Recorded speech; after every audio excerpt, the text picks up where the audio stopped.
సంబల్ నగరి వెళ్తున్నామండి. యూట్యూబ్లో చూసి ఫ్రెండ్ ఒక ఆమె చెప్తే దాని గురించి తెలుసుకొని ఇంట్రెస్ట్ కలిగి బయలుదేరామండి. అక్కడ తీర్థం పుచ్చుకోవడం ద్వారా మనలో భౌతికంగా ఉన్నటువంటి టాక్సిన్స్ పోతే అక్కడ ఉన్న తపోబలం చేత మన ఆరా శుభ్రపడుతుందని వెళ్తున్నాం. ఇక విషయానికి వస్తే ధ్యానం నాన్నగారు ఇక్కడ ఆశ్రమాన్ని ఏర్పాటు చేసి ఆయన ఇప్పుడు మౌనంగా అజ్ఞాతంగా తపస్సు చేస్తున్నారట. ఈ నిర్వహణ అంతా అక్కడ ఉన్నవారే చేస్తున్నారట. ఇక్కడ పూజాధికారులు ఏమీ ఉండవు, దక్షిణ తాంబూలాదులు ఉండవు, కేవలం మౌనంగా ఉండాలి, వారు చెప్పినట్లు నడుచుకోవాలి, వారే భోజనం పెడతారు, మనకి నచ్చినవి తీసుకువెళ్ళకూడదు అని అన్నారు. ఇక్కడ ధ్యానం నాన్నగారు ఒక గిరిజనుడు తపోసత్తి చేత ముక్తి పొందాడని ఆ ప్లేసులో అక్కడే అందుకనే ఆ ప్లేసులో ఆయన ధ్యానంలో కనపడి ఇక్కడ ఆయన తపశక్తిని అంతటినీ ధారాళంగా ప్రజలకు పంచిపెట్టేందుకు వీలుగా ఉంటుందని ఈ ఆశ్రమాన్ని నిర్మించారట. ఎంతమంది వెళ్ళినా ఇక్కడ తపశక్తి ఇన్ఫినిటివ్గా ఇంకా వస్తూనే ఉంటుంది అని అక్కడ వారు చెప్తూ ఉన్నారు. ముందు ఏమో అనుకున్నా కానీ మన ఆలోచనలు మన బుద్ధి మారుతాయి, ప్రశాంత లభిస్తుంది అనేసరికి వెళ్ళాము. ఇక్కడ ఏముందో చూద్దాము అనిపించింది, బయలుదేరాము. నాకైతే బాగుంది అనిపించింది. ఇక్కడ చూడండి బోర్డు, గాయత్రి తపస్వి సంబల్ నగరి బోర్డు చూడండి. ఇది మాయలు మహిమలు జాతకాలు వాస్తులు చెప్పే చోటు కాదు. సంస్కరణ సంభావం యోగ్యత అర్హత పెంచే మౌన ఆధ్యాత్మిక ధ్యాన సాధన విధానం.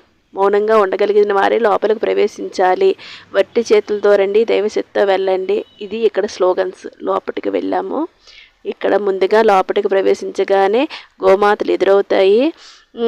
ముందుగా పాదరక్షలు విడిచి అక్కడ కాలచేతులు కడుక్కొని ఇక్కడ గోమాతను స్పృశించిన ఆ తర్వాత లోపలికి ప్రవేశించాం. గోమాతను స్పృశించిన వారి గురించి అక్కడ అజ్ఞాతంగా మౌనంగా తపస్సును ఆచరించే స్వామివారికి మన గురించి తెలుస్తుందట. అప్పుడు మన ఆత్మకు సంబంధించిన ఇన్స్ట్రక్షన్స్ ఆయన తపోశక్తిచే మనకు వస్తాయట. అక్కడ హిమాలయాల్లో అనేక సంవత్సరాలు తపమనరించిన అనేక యోగుల ఆత్మశక్తులు సంచరిస్తుంటాయి అంటూ ఉంటారు. అందుకే ఇక్కడ అత్యంత మౌనంగా ఉండమంటారు. ఇక ముందుకు వెళ్ళే చిన్న చిన్న ప్లక్కార్డ్స్ ఉన్నాయి, కానీ అందులో నిగూఢమైన జీవిత సత్యాలను పొందుపరిచారు. అవి అయితే ఫొటోస్ తీసుకొని మనకు తీరిక వేళల్లో క్షుణ్ణంగా ఒక్కదాని గురించి ఆలోచిస్తే మనకి మనోవికాసం బుద్ధికలత కలుగుతాయి. ఇక్కడ పెద్ద శివలింగం ఉంది, ఆ పక్కనే బోర్డు ఉంది చూసారా, పసుపు కుంకుమలు కొబ్బరికాయలు అరటిపళ్ళు అగరబత్తులు ఇవేమీ నిషిద్ధం. అవి అని లేకపోతే ఇక్కడ వచ్చిన వారందరూ విగ్రహాన్ని పూజలతో ముంచేద్దరు. అవి క్లీన్ చేయడానికి చాలామంది ఉండాలి, చాలా సమయం పడుతుంది. కానీ ఈ పద్ధతి చాలా బాగుంది.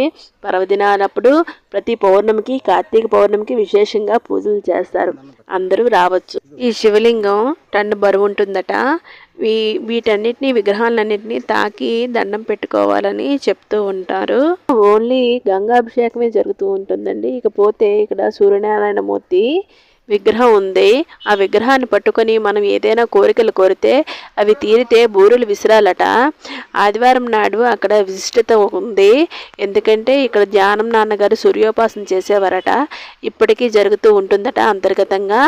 ఇక్కడ ఎక్కడా కూడా మచ్చుకైనా హుండీ అనేదే కనిపించదు. భోజనం కూడా పెడతారు.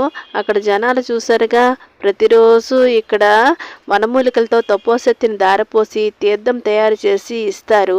మరో గంట తర్వాత మరొక తీర్థం ఇస్తారు. అది అయ్యాక మన గ్లాసులు మనమే శుభ్రం చేసి అక్కడ పెట్టాలి. ఆ తర్వాత సంప్రోక్షణ కార్యక్రమాలు ఉంటాయి. అక్కడ వారు చెప్తారు, మనం ఆ రకంగా ఫాలో అయ్యి హారతి అయ్యాక స్వామివారి పాదుకలకు నమస్కరించుకొని మనం ఎక్కడ బాగుంటే అక్కడ మౌనంగా ధ్యానంలో చూడండి ఇక్కడ ఎంత పెద్ద గంట ఉందో. ఈ గంట 333 కేజీలంట. ఈ గంట దగ్గర నిలబడి వెళ్ళి ఒక్కసారి గట్టిగా గంట కొట్టాలి. ఆ వైబ్రేషన్ పూర్తయ్యే వరకు అక్కడ ఉండాలి మనం. అయిన తర్వాత అప్పుడు దిగి రావాలి. మా బాబాయ్ అయితే వెంటనే వచ్చేసాడు. చాలా మహిమాన్వితమైన గంట చూడండి. చాలా సినిమాల్లో చూస్తూ ఉంటాము, బౌద్ధమత స్తూపాల్లో ఉంటుంది ఇటువంటి గంట. ఆశ్రమం అనేది ఎక్కువగా ధ్యానం క్రియోయోగ శిక్షణ తీసుకునే వాళ్ళకి, ధ్యానం చేసే వాళ్ళకి, తర్వాత యోగా చేసే వాళ్ళకి ఎక్కువగా నచ్చుతుంది. వాళ్ళకి అర్థమవుతుంది కూడా దీని మెంటల్ పీస్నెస్, తర్వాత ఈ ధ్యానం యొక్క యోగ్యత అనేది లోపల ఏమున్నది అనేది. ఇదిగోండి ఇక్కడ రాళ్ళు పేర్చి ఉంచారు కదా, ఇవన్నీ కూడా జీవనదులు, ప్రాణనదులు, మనకు పుణ్యనదుల నుంచి తీసుకొచ్చిన రాళ్ళు. ఇవి మనిషి శరీరంలో షట్చక్రాలను చూపించడానికి అవి రూపొందించారు. చాలా బాగా అనిపించింది. అవన్నీ తాకమని చెప్తారు. ఇకపోతే ఇక్కడ మిగతా ఇంకో మందిరంకి వచ్చాను చూడండి. ఇక్కడ వినాయకుడు, తర్వాత శివపార్వతులు, విష్ణు లక్ష్మీ విష్ణువులు ఇలాంటి విగ్రహాలు ఉన్నాయి. అన్నిటినీ కూడా తాకమని చెప్తారు మనల్ని. అన్నిటినీ తాకండి. అక్కడ తపస్సు చేసి అక్కడ తపస్సు దారపోసారట మునులు ఋషీశ్వరులు. ఆ ఆత్మలు అనేవి ఇటు అటు తిరుగుతూ ఉంటాయి, ఆ పవిత్ర ఆత్మలు అని చెప్తున్నారు. ఇదిగోండి ఇక్కడ తులసిమాత కొలువు తీరి ఉంది.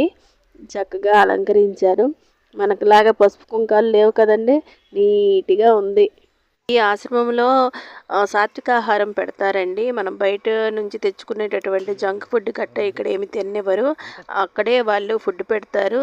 ఎక్కడ కూడా మీకు హుండీలు కానీ దక్షిణలు కానీ లేకపోతే అన్నదానం కోసం రాయటం కానీ ఏమీ ఉండదు. అంతా కూడా ఉచితంగానే మనకి కల్పిస్తారు. భోజనం అయితే సాత్విక ఆహారం పెడతారు. ఎంత తింటే అంత వేస్తారు, మళ్ళీ కావాలన్నా వేస్తారు. కాకపోతే ఇక్కడ చూడండి గాయత్రి మండపానికి వచ్చేస్తున్నాము. గాయత్రి మండపంలోనే అమ్మవారిని చూసారా? ఇక్కడ అమ్మవారికి దగ్గర ఆమె పాదాల దగ్గర వెండి బిందు ఉంది చూసారు. ఆ వెండి బిందులో చేతులు పెట్టి మనకున్న కష్టాలు ఏమైనా చెప్పుకుంటే అమ్మవారు వింటారు, ఆలకించి తీరుస్తారు అని అంటుంటారు.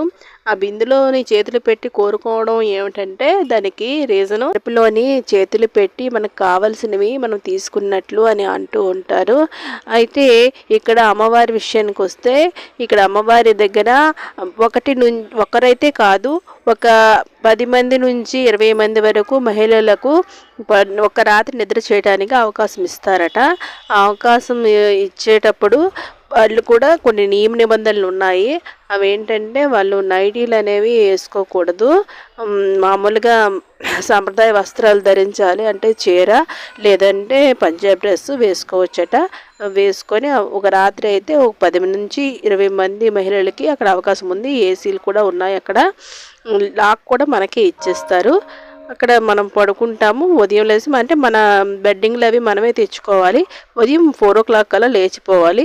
మండపం అది మనం క్లీన్ చేసి అక్కడ అమ్మవారికి కైంకర్యాలు చేస్తారు కదా, అందులో మనం పాల్గొవచ్చు. మోస్ట్ ఇంపార్టెంట్ థింగ్ ఏంటంటే ఇక్కడ విశేషం, పిల్లలు పుట్టిన వాళ్ళకి ఇది కల్పవల్లి అని చెప్తూ ఉన్నారు. ఇక్కడ అయితే IVF ఫెయిల్ అయిన వాళ్ళకు కూడా ఇక్కడ పిల్లలు పుట్టడానికి దంపతులకు చికిత్సను అయితే ఇస్తున్నారు. ఎవరైనా పిల్లలు లేని వాళ్ళు ఎవరైనా మీకు తెలిసిన వాళ్ళు ఎవరైనా ఉంటే చెప్పండి. ప్రతి పౌర్ణమికి కూడా ఇక్కడ పిల్లలు లేని దంపతులకు చికిత్స అనేది ఉచితంగా చేస్తారు. కాకపోతే వారు ఆహార నియమాలు అనేవి వారు చెప్తారు. దాన్ని బట్టి మీరు వెళ్ళవలసి ఉంటుంది. అయితే మీకు ఇక్కడ డిస్క్రిప్షన్లో మీకైతే వాళ్ళ ఫోన్ నెంబర్లు అనేవి మీకు ఇవ్వడం జరుగుతుంది. కాబట్టి మీరు ఎవరైనా వెళ్ళదలుచుకుంటే ముందుగా కాల్ చేసి వెళ్ళండి. తర్వాత ఇవి అయితే నేను చూసి తెలుసుకొని నాకు నచ్చినవి అనేవి నేను మీకు ప్రొవైడ్ చేశాను, పూర్తిగా పొందుపరిచాను వీడియోలోన. ఇంకా ఇక్కడ తెలుసుకోవాల్సిన విషయాలు చాలా ఉన్నాయి. తర్వాత అక్కడ గురువుగారి గురించి కానీ మిగతా వాళ్ళ గురించి కానీ ఇంకా చెప్పవలసిన విషయాలు అయితే చాలా ఉన్నాయి. నాకు తెలిసిన మటుకు ఇందులో పొందుపరచడం జరిగింది, అన్యదా భావించవద్దు. అలాగే అన్నీ నాకు తెలిసినని కాదు, నాకు తెలిసిన మటుకు నేను చెప్పాను. జ్ఞాన వస్త్రాలు కూడా ప్రొవైడ్ చేస్తున్నారు.